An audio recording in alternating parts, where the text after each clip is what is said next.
कुठं चालला का संतोष भाऊ? अरे काय नाही यार, काल दाताले पिन लावायला गेलतो तर आदोभाऊ जेवढून कानी अबे जल्दी बोल, कल सुबह पनवेल निकलना है. आता त्याच्या औरत भाऊ कामाला चाललो यार. कारण आता त्या पोरगीन म्हणलं होतं का दाताला पिन लावूनच येजो. आता का करतो बोले तिच्या कारण गावाला जा लागून राहिलं.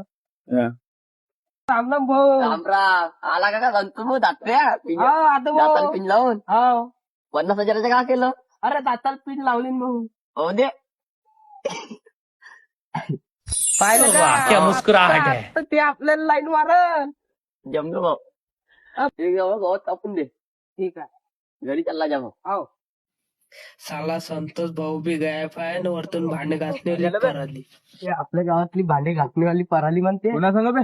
राम संतोष भाई दिला होता तिच्या मांगा. संतोष कुठं आहे?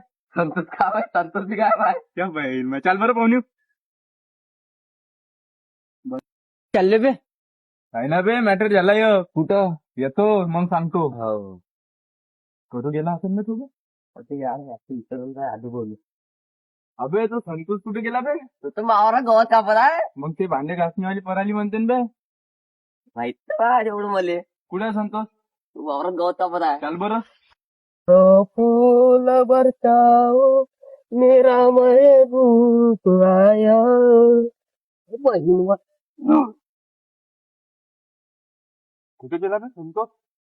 सावध दे बरं संतोष. अरे काय झालं भाऊ बोललं.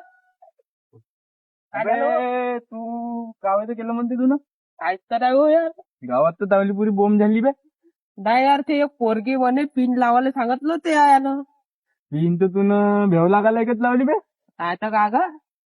कोणती पिन लावली? पांढरी लावायला सांगितली होती ना? भाऊ जोडून घेतले तर 50,000. काय झालं का हा त्यावर? माणूस आहे बे. ते भांडे घासणीवाली पराली म्हणते. काय होतं?